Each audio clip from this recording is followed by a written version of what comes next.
Passionnés de voile et de course au large, bonjour et bienvenue dans ce nouvel épisode d'Actu Large, l'émission où je résume l'actualité de la course au large tous les mercredis à 18 h. Aujourd'hui, dans un premier temps, on va parler de la Solitaire du Figaro parce que cette deuxième étape a été vraiment de folie. Et dans un deuxième temps, on va parler de la fin de la Transquadra, de cette fin de la première étape. J'ai dit que j'allais suivre jusqu'au dernier, donc on va suivre jusqu'au dernier, voilà. Avant de commencer, je voudrais avoir une petite pensée pour Jeremy Bayou et Christopher Pratt qui ne pourront pas participer au défi Azimut avec leur Charal parce que pendant la Rolex Fastnet Race, ils ont heurté un ovni et du coup l'étrave est très endommagée, donc il faut qu'ils réparent et donc ça prend du temps et donc ils pourront pas participer au défi Azimut. Je suis tout cœur avec vous les gars. Et je voudrais aussi avoir une pensée pour Roland Jourdain qui ne pourra pas participer à la Transject Vabre il devait participer avec Yannick Bestaven, donc sur le bateau de Yannick. Il ne pourra pas participer, il a un gros problème de santé, enfin il a un problème de santé et du coup il ne pourra pas participer à la Transject Vabre. Grosse pensée pour Roland qui est en plus quelqu'un de vachement sympa et qui devait être très content d'y aller et finalement il ne peut pas y aller, donc je pense qu'il doit être un peu dégoûté. Mais voilà, grosse pensée pour toi. Et grosse pensée aussi pour du coup le nouveau duo. Donc Yannick Bestaven a annoncé que du coup il allait partir avec Jean-Marie Doris. Donc ça va faire un nouveau duo du coup à suivre. Faut se qualifier, faut s'entraîner. J'espère que la cohésion va arriver vite parce que la Jacques Vabre ça arrive assez vite. Donc je leur souhaite bon courage. Bien évidemment on les suivra dans Actu Large. Je vous rappelle aussi que si vous voulez rien louper des prochaines vidéos, n'hésitez pas à vous abonner et à activer la petite cloche de notification. Et si vous voulez me retrouver en live sur Twitch, je suis en live le lundi, mardi, jeudi, vendredi et samedi. À partir de 17 h jusqu'à 20 h ou 21 h, ça dépend des jours. Mais voilà, n'hésitez pas à me retrouver. Et je suis aussi maintenant sur Discord. Je vais mettre le lien dans la description de la vidéo. Donc n'hésitez pas à nous rejoindre sur Discord. C'est là que j'annonce s'il y a des changements de programme, si je ne stream pas ou si les vidéos qui doivent sortir sur YouTube ne sortent pas. Comme actuellement il n'y a pas de Transport Fever. Transport Fever on reprendra lundi. Et du coup ça je devrais l'annoncer dans Discord. Voilà. Et du coup on commence tout de suite avec la Solitaire du Figaro.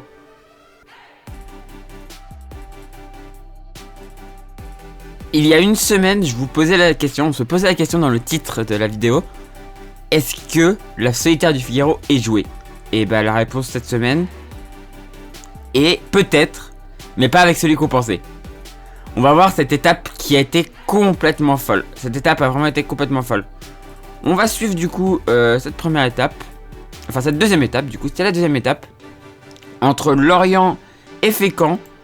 Pour ceux qui m'ont suivi sur Twitch, vous avez vu l'arrivée en direct sur Twitch. Parce que je vais à Fécamp tous les jours actuellement. C'est pour ça d'ailleurs que cette actu large est assez courte. Parce qu'après je retourne à Fécamp.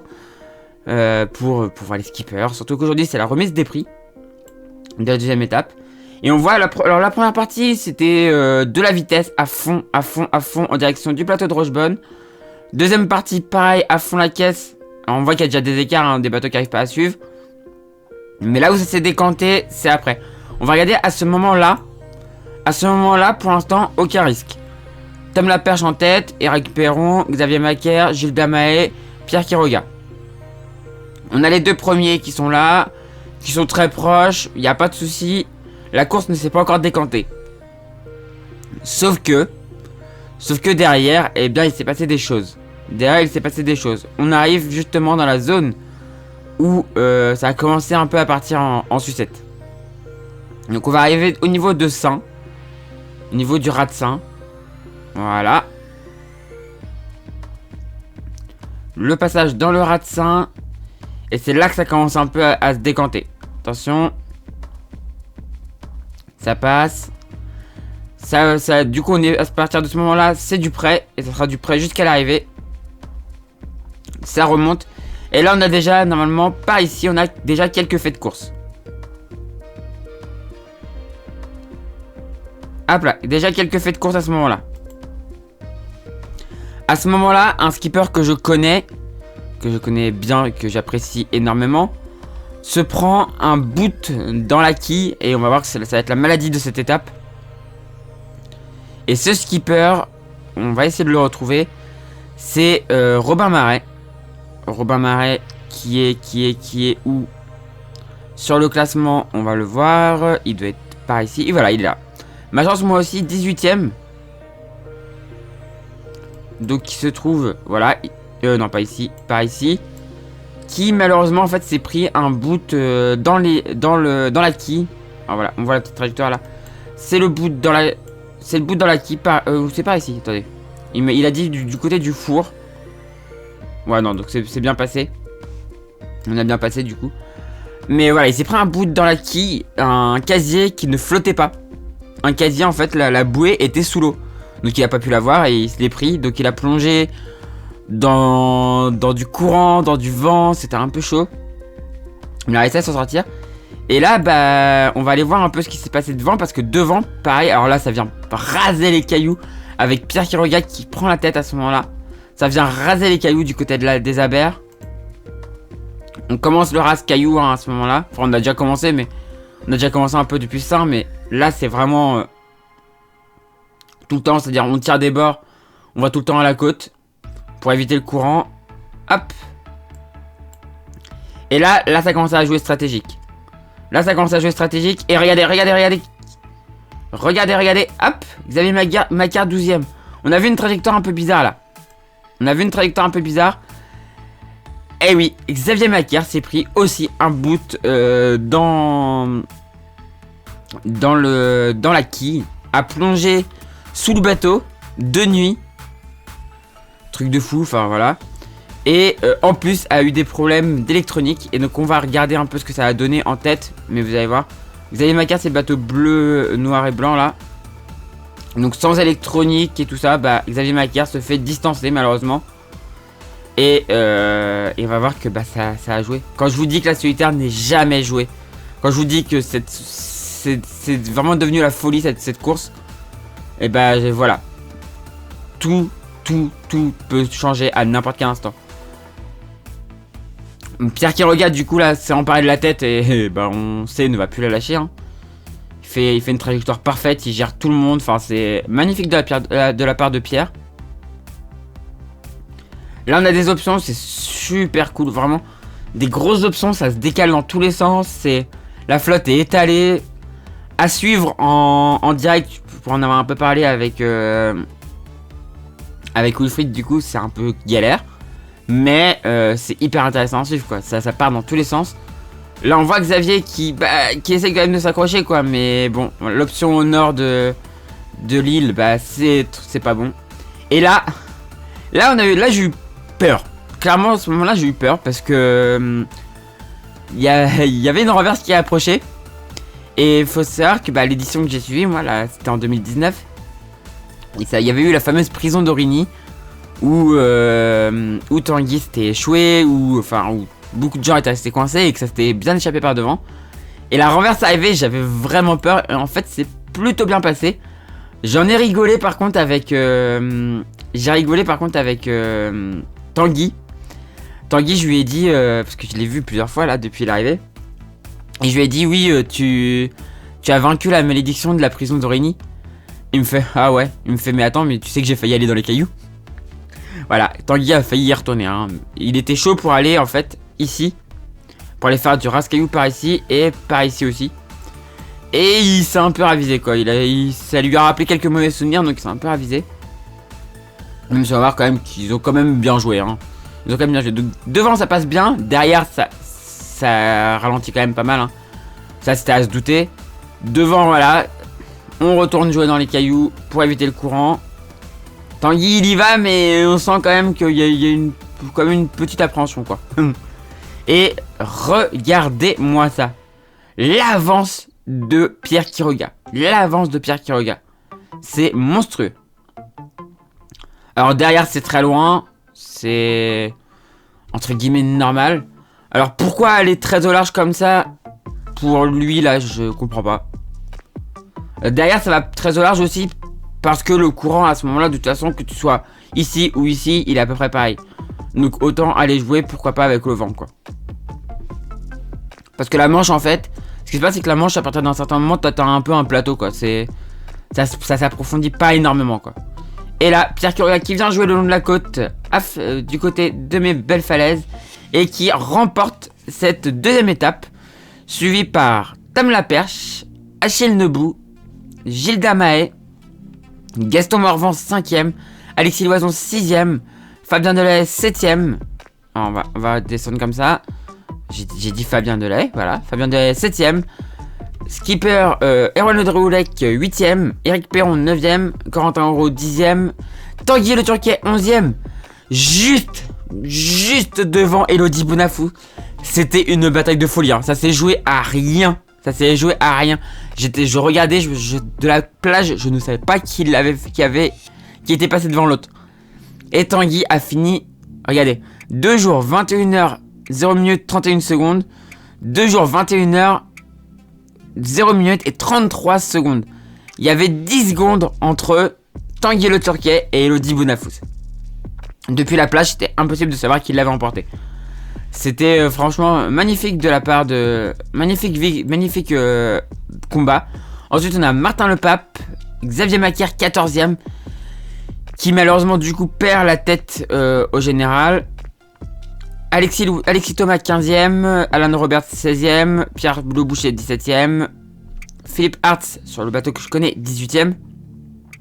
Pip Costa 19ème. Mel Garmier 20ème. Neil Pameris 21ème. Tom Dolan 22ème. Robin Marais malheureusement 23ème alors qu'il a fait un beau début de course.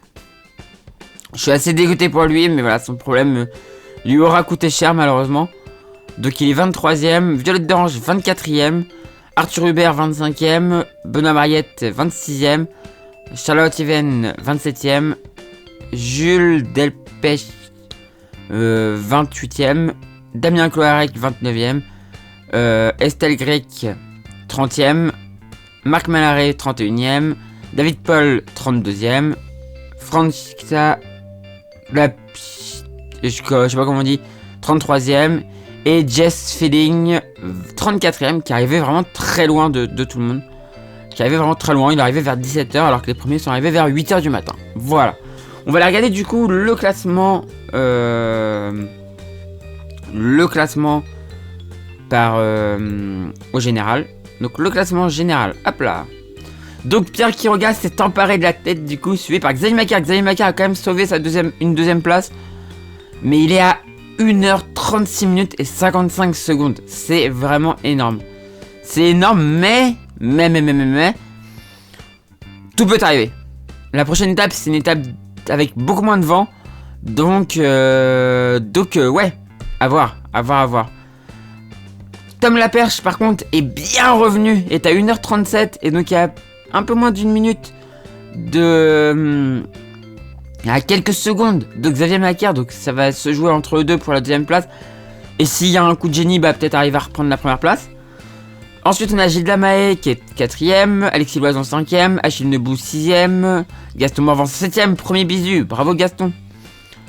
Corentin Auro 8ème, Fabien Delay 9ème, Elodie Bonafous 10ème, Pierre Le Boucher 11ème, Erwan Le Drioulec 12ème, Eric Perron 13ème, Tanguy Le Turquet 14ème, Alexis Thomas 15ème, Martin Le Pape 16ème, Tom Dolan 17ème, Alan Roberts 18ème, Neil Pamery 19ème, Philippe Hartz 20ème, Robin Marais 21ème.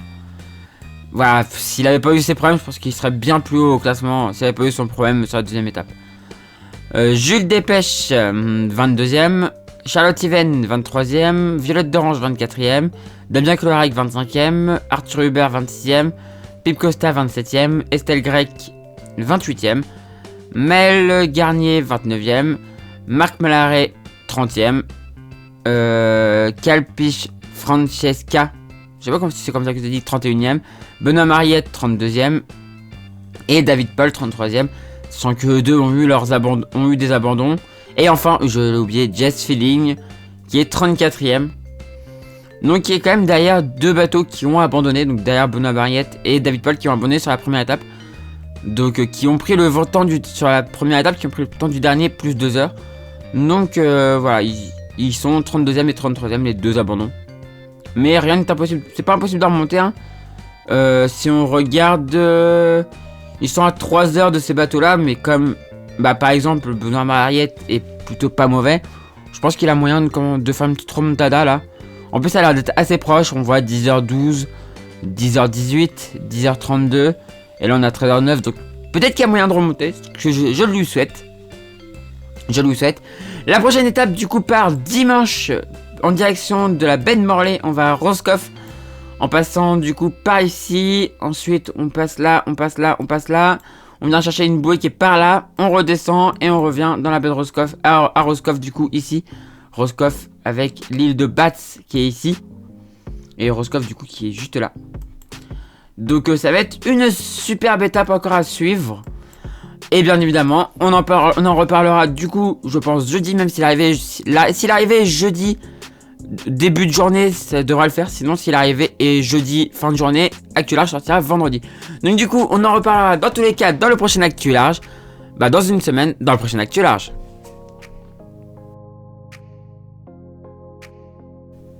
Et on se retrouve du coup pour la Transquadra. On se retrouve là où on s'était laissé. Je vous avais dit que j'allais en parler, même des derniers. Donc on va regarder l'arrivée des derniers à Madère. Les tout derniers qui rejoignent la ligne d'arrivée. Donc c'est les bateaux qui arrivent de Lorient, ça. Voilà, ça arrive. Ça arrive normalement derrière. Il y a encore un bateau qui fait partie du coup de la flotte Lorient Solo. Voilà. Qui descend. C'est le Mascarpone qui descend vers Funchal, donc à Madère. Les bateaux maintenant sont mis sur berre.